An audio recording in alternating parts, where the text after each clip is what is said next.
गुरुर्ब्रह्मा गुरुर्विष्णू गुरुर्देवो महेश्वरः गुरुर्साक्षात् परब्रह्म तस्मै श्री गुरवे नमः. अवधूत चिंतन श्री गुरुदेव दत्त. नमस्कार. श्री दत्त महात्म्य बोधामृत या यूट्यूब चॅनेलवर आपलं सहर्ष स्वागत करीत आहे. प्रवृत्तीनिष्ठ अर्थात प्रपंचाभिमुख होऊन विषयोपभोग भोगीत पशुसमान आयुष्य जगणाऱ्या अलर्काची अवस्था पाहून त्याच्या वडील भावाने आपलं ध्यान सोडलं आणि त्याचं धन काढून घेण्याच्या उद्देशाने पूर्ण राज्य किंवा निदान आपला वाटा आपल्याला द्यावा म्हणून अलर्काकडे मागणी केली. त्यावर अलर्काने त्याची निर्बत्सना करून त्याला हाकलून दिलं. हा भाग आपण पाहिला. आता सुबाहू तिथून सरळ गेला काशीराजाकडे. त्याला म्हणाला, आम्ही एकापासून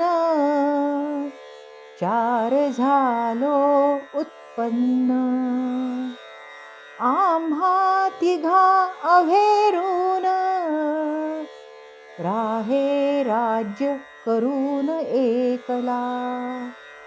हे काशीराजा, आम्ही एकाच आईबापाचे चार पुत्र आहोत, पण आम्हा तिघांना अभेरून हा एकटाच राज्य करीत आहे. मी माझा वाटा मागितला तर तोही देत नाही. हा अन्याय आहे की नाही? हा तर अधर्म आहे.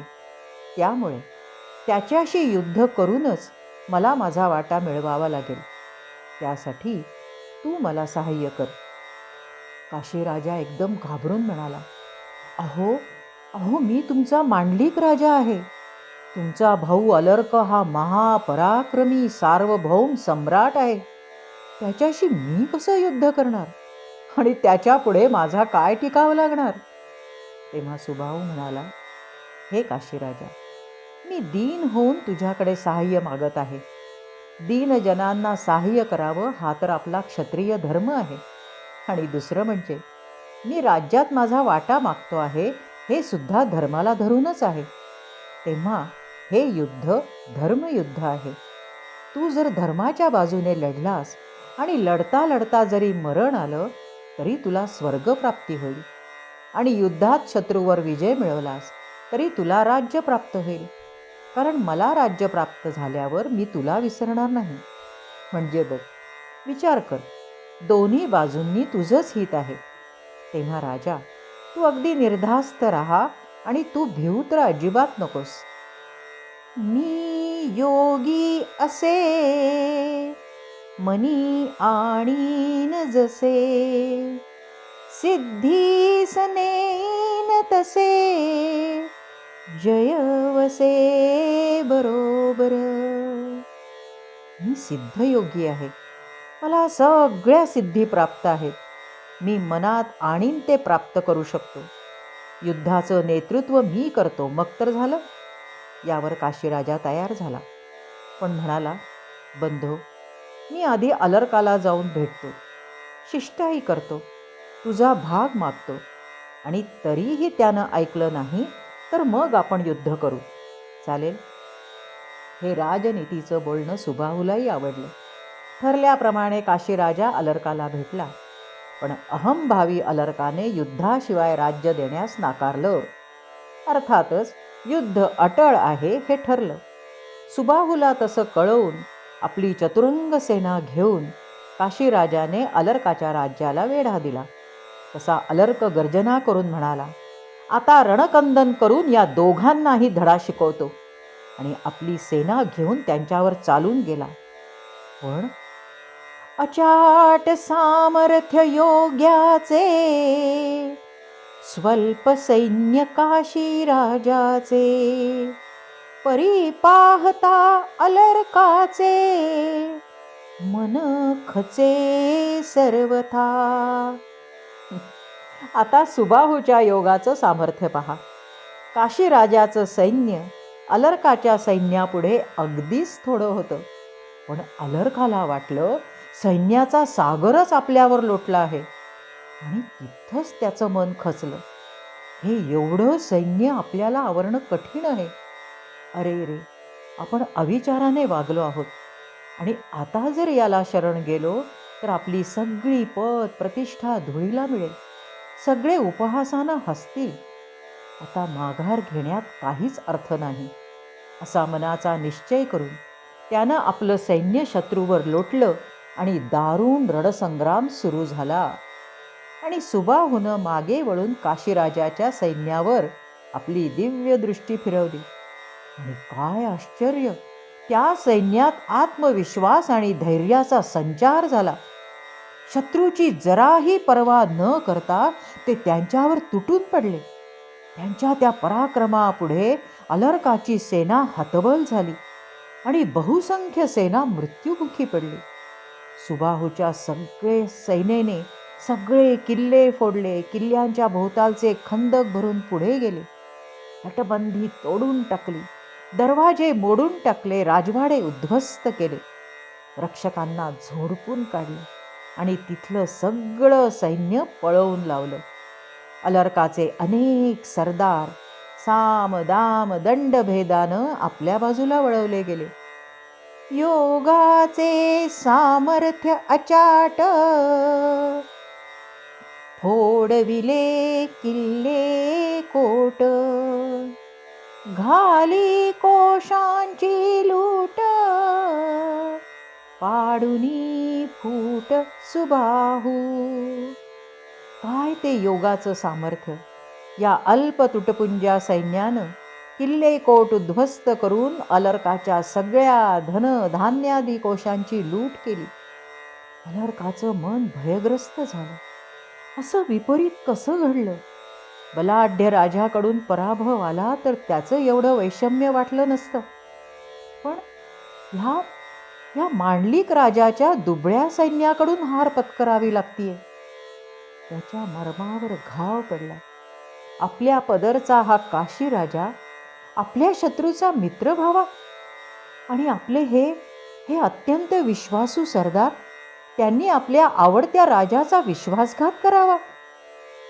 ज्यांना ज्यांना आपलं मानलं ते सगळे असे उलटले. हा कुठल्या दुष्कर्माचा भोग वाट्याला आला आहे?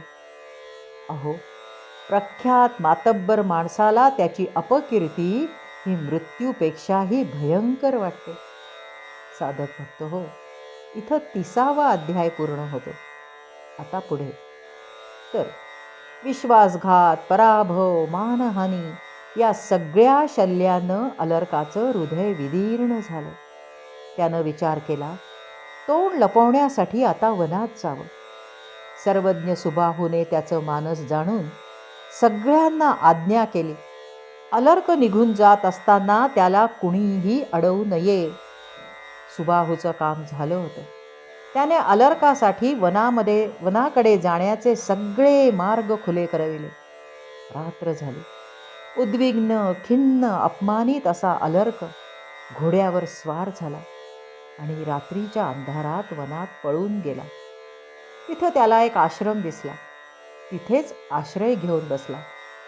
आपलं वैभव, सुखोपभोग असं सगळं क्षणार्धात होत्याचं नव्हतं झालेलं पाहून त्याला खंत वाटत होती. प्रारब्धाच्या गतीपुढे त्याची मती खुंटली होती. एकटाच बसून राजा विलाप करू लागला. त्याला अश्रू अनावर झाले. अशा वेळी माणसाला स्वतःच्या कर्माकडे वळून पाहावंसं वाटतं. तोही म्हणाला, असं कोणतं एवढं मोठं पाप माझ्याकडून घडलं की मला असं मरणप्राय दुःख देत आहे. अशा प्रसंगी आपल्या प्रिय मातेची आठवण होणं अगदी साहजिक आहे. तो विचार करू लागला, आत्ता माझी माता असती तर तिनं अशी माझी दुर्दशा कधीच होऊ दिली नसती. आणि आता पुढे काय वाढून ठेवलं आहे देव जाणे. मातेची आठवण येता क्षणीच त्याला तिनं कथन केलेलं भाकीत आठवलं. दिव्य माझी माता, मी असा पराभूत होऊन वनात येणार हे तिला आधीच कळलं होतं. हां, हीच ती खूण आहे, जेव्हा तिनं दिलेली चांदीची डबी उघडायची आहे. सूर्योदय होताच त्या डबीचं पूजन करून उघडूया, असा विचार करून तो सकाळ होण्याची आतुरतेने वाट पाहू लागला. त्यामुळे रात्र अधिकच मोठी वाटू लागली आणि प्रतीक्षा संपली.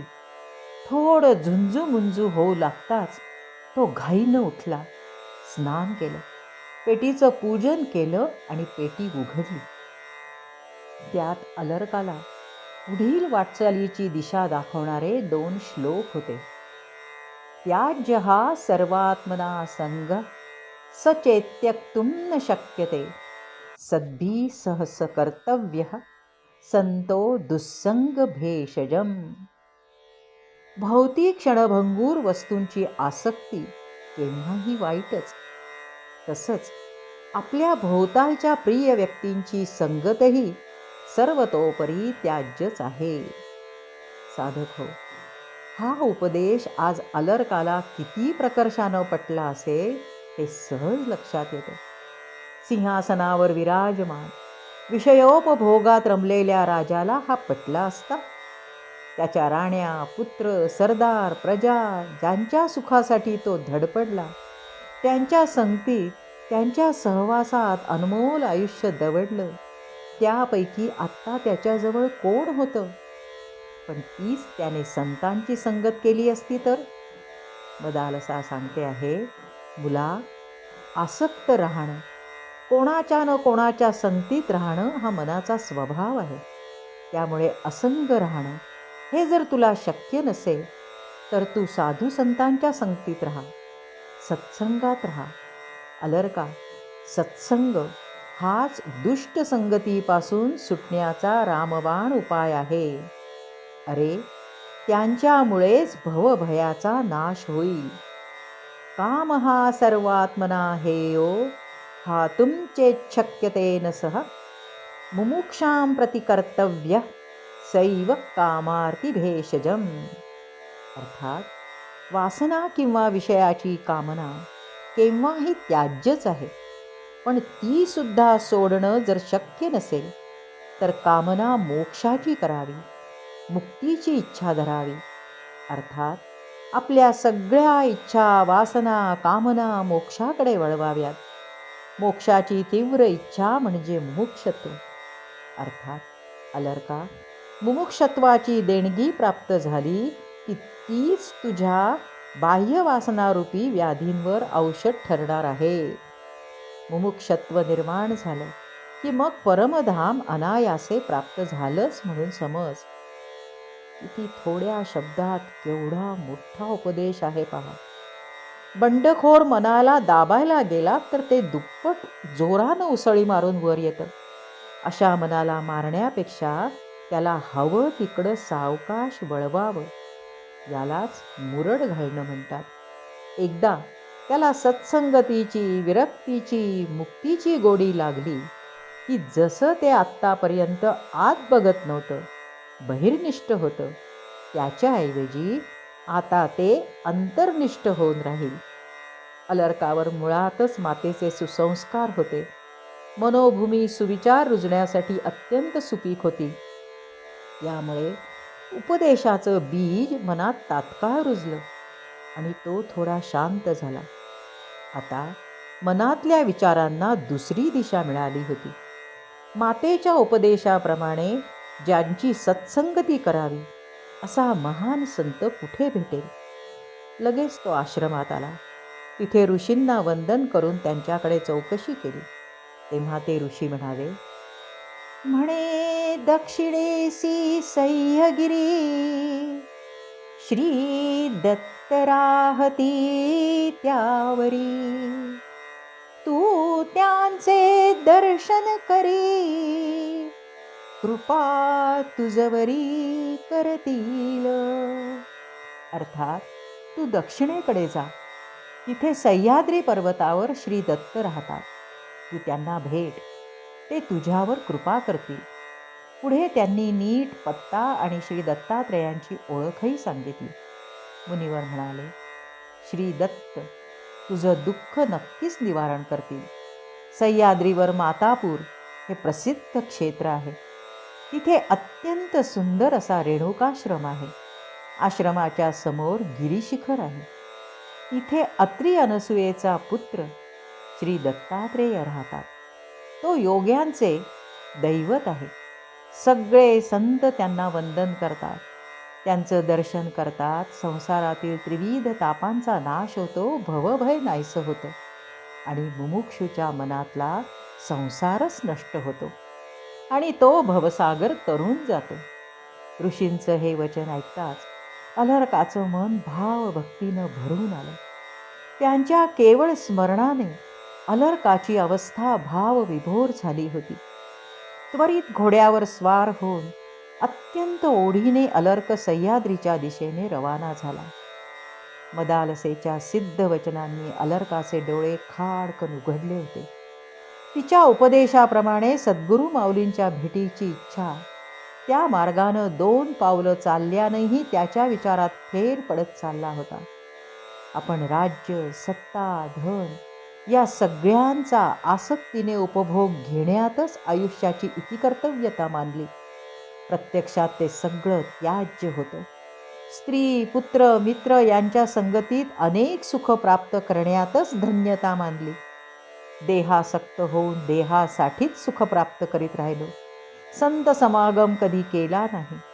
जीवाच्या चित्ताच्या शुद्धीसाठी सत्संग करण्याचा प्रयत्नही कधी केला नाही. जे करायला हवं होतं ते केलंच नाही. पुण्यकर्मसुद्धा काही न काही प्राप्त करण्यासाठीच केली. कामना, इच्छा, वासनांच्या तृप्तीपुढे मोक्षाचा विचार मनाला कधी शिवलाच नाही. मी त्या ब्रह्मवादिनी मदालसेचा पुत्र असूनही असा विचार कसा काय घडला? बघता बघता पराजय, अपमान अशा सगळ्या गोष्टींचं शल्य क्षीण होऊ लागलं. उलट चित्त पश्चातापानं दग्ध झालं. मन उदास, विरक्त, खिन्न झालं. विषादानं भरून गेलं. हाच चित्ताचा विषाद योग आहे.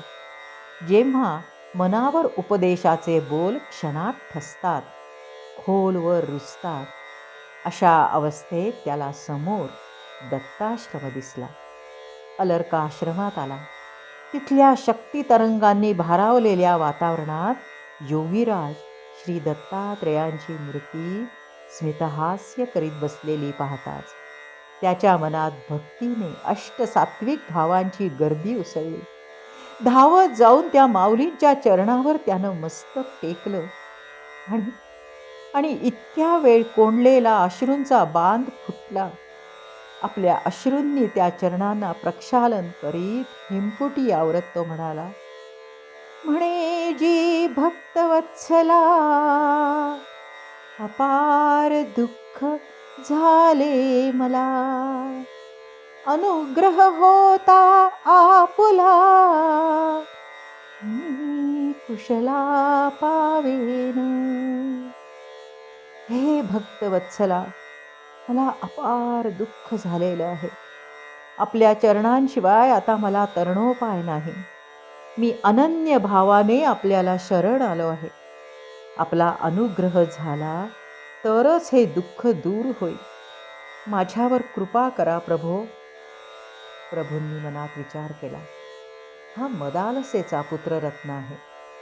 66,000 वर्षांपूर्वी त्या दिव्य मातेने प्रार्थनापूर्वक याला माझ्याकडे सोपवलं होतं.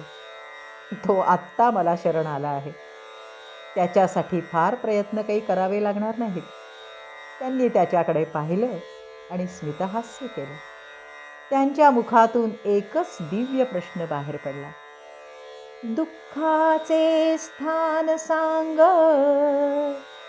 तयावरी देऊ डाग, आधी तू कोण सांग, वारू मग दुःख तुझे. अर्थात, अलर्का, दाखव बरं तुला कुठं दुःख झालं आहे. त्या दुःखस्थानावर आपण इलाज करूया हं. पण त्याआधी मला सांग, तू कोण आहेस? एकच प्रश्न, तू कोण आहेस? पण त्यातले शब्द शक्तियुक्त होते. ही श्री दत्तगुरूंनी अलर्काला दिलेली शक्तिपाताची शब्द दीक्षा होती. या शब्दांच्या जादुई किल्लीने अलर्काच्या चित्तातील विवेकाला लागलेलं कुलूप खटकन उघडलं. तो सर्वज्ञ परमात्मा कौतुकानं निरखीत होता. अलर्क मनात विचार करू लागला, मी कोण आहे? हा असंख्य विकारांचं माहेरघर असलेला स्थूल देह मी आहे का? छे छे, तो तर जड आहे. त्याच्याशी एकरूप होऊन मला भ्रम झाला होता मी देह आहे. नाही, पण मी तर आत्मा आहे. आत्मा सर्वगतपूर्ण, हा दिसे परिच्छिन्न. हा मी चिदात्मा त्याहून, असे भिन्न सद्रूपी.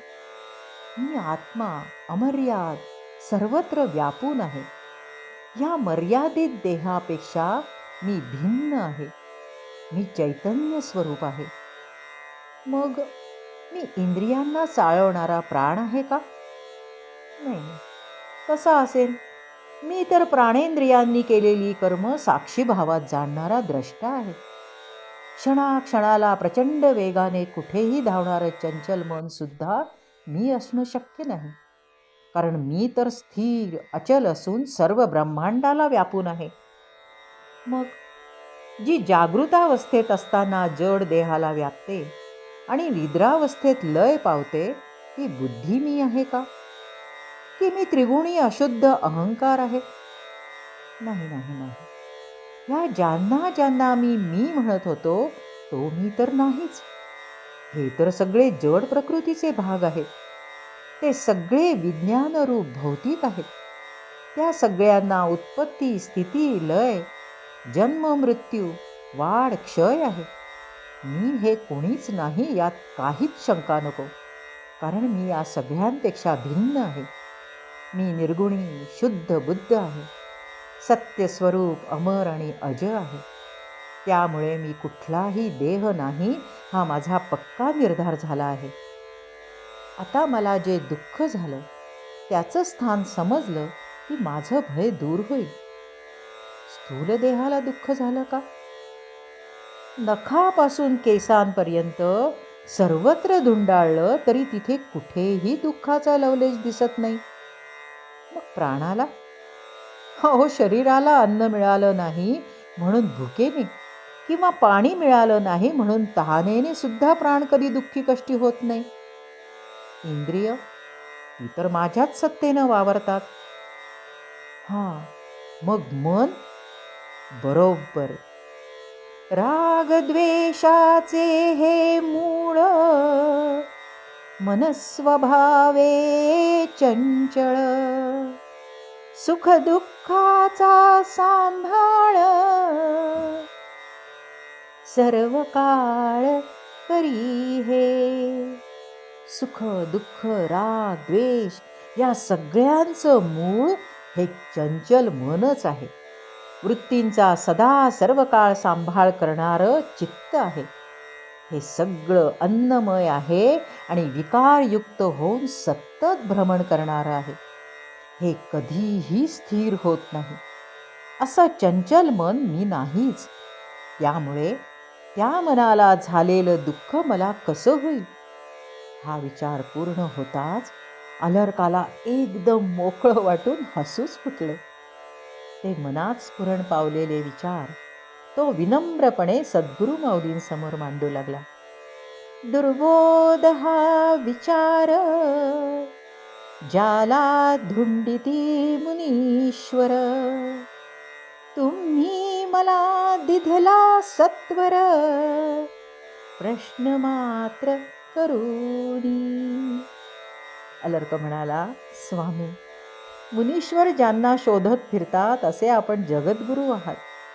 विद्वानांना सुद्धा समजण्यास अत्यंत कठीण असा आत्मबोध आपण केवळ एक प्रश्न विचारून केला.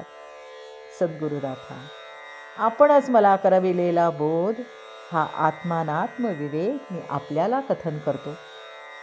अलर्क, आतील आत्मस्वरूपाशी तद्रूप होऊन परावाणीतून स्फुरण पावणारे शब्द जसेच्या तसे बोलू लागला.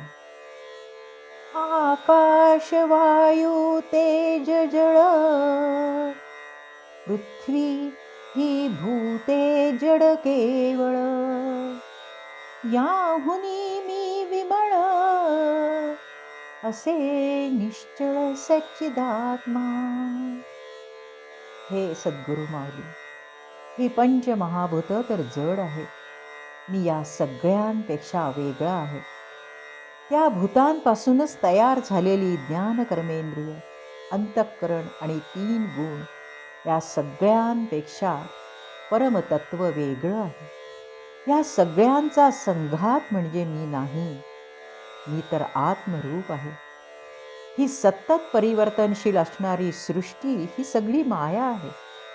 या महामायेच्या मुळेच मी त्या संघाताच्या मोहात पडलो आणि संघाताभिमान बाळगला. साधक भक्त हो, सर्गक्रियेत संघात, 5 भूतांचं पंचीकरण हे सगळं आपण पाहिलं आहे. त्यामुळे पुढे जाऊया. अलर्क म्हणतो, प्रभो, जे दुःख मनाला झालं त्याचा अभिमानी मी कसा असेन? मी तर सत्यरूप चैतन्य स्वरूप परमतत्व आहे. मी अखंड एकरूप सर्वव्यापी आहे. मी अज आहे, मी अमर आहे. अग्नीमध्येही तेज आहे, पण अग्नीबरोबर धूरही आहे. मी तर निर्धूम असा तेजपुंज आहे. मी सगळ्या विकारांपासून मुक्त आहे. माझ्यात कोणतेही बदल होत नाहीत. माझ्यावर कशाचा परिणामही होत नाही. मी असंग मुक्त आहे. मी शुद्ध बुद्ध अनंत आहे. मी सच्चिदानंद स्वरूप, भौतिक सुखदुःखाच्या परे आहे. कफ, वात, पित्त हे स्थूल देहात असतात. त्यांच्या प्रमाणात बिघाड झाला की स्थूल देहाला विकार होतात. पण मला ताप आला आहे हे त्या जड देहाला कुठं कळतं? ते कळतं त्याला साक्षी भावाने पाहणाऱ्या आत्मस्वरूपाला. कामाधिक वासना पेटून उठल्याने सूक्ष्म देहाला ज्वर येतो, तो सुद्धा ज्ञात्यालाच समजतो. पण तो ज्वर त्याला शिवतही नाही. ह्यासाठी अलर्क माठाचा दृष्टांत देत आहे. जसा मातीचा माठ स्वतःलाच जाणत नाही, तो इतरांना कसा जाणणार? कारण तो जड आहे. तसं हे स्थूल सूक्ष्म देह स्वतःला काय विकार झाला आहे हे सुद्धा जाणत नाही, तर बाकीचं काय जाणणार? आणि कारण देह तोच या सुखदुःख रूप स्थूल सूक्ष्म देहांचं कारण आहे. म्हणून तर त्याला कारण देह म्हणतात. हेच अज्ञानाचं घर आहे. ज्ञानी लोक मात्र याच्यापासून दूरच असतात. हाच तो कारण देह आहे, जो आत्म्याला देहाशी भ्रमानं बद्ध करून तोच देह आहे असं भुलवतो. स्वामी, असा मी जेव्हा विचार केला तेव्हा लक्षात आलं की जे दुःख झालं ते मनाला झालं. मी तर होतो तसाच आनंद स्वरूप आहे. तादात्म्याने दुःख भासले, म्हणून तुम्हा पुसले. आता ते दुःख समजले, नाही झाले मला ते. देवा, देह मनाशी तादात्म्य पावल्यानं मनाला झालेलं दुःख मलाच झालं आहे असा भास निर्माण झाला. परक्याच्या दुःखानं मी कसा दुःखी होईन बरे? तेव्हा महाराज, मीच प्रश्न केला आणि मीच त्याचं प्रत्युत्तर देत आहे. सुखदुःख स्वप्नोपम, मन हे तयाचे धाम. मी असे आत्माराम, पूर्ण काम भूमरूप. मनात घर करून राहणारी सुखदुःख ही केवळ स्वप्नासारखी असतात.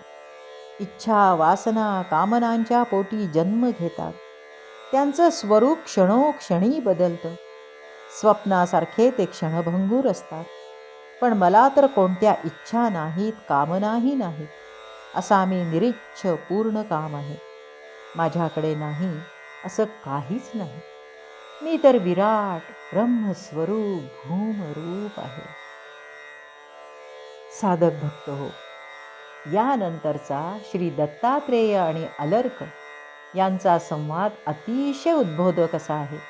आपण तो पुढील भागात पाहू. आज इथंच थांबू. अवधूत चिंतन श्री गुरुदेव दत्त. दिगंबरा दिगंबरा श्रीपाद वल्लभ दिगंबरा. दिगंबरा दिगंबरा श्रीपाद वल्लभ दिगंबरा. दिगंबरा दिगंबरा श्रीपाद वल्लभ दिगंबरा.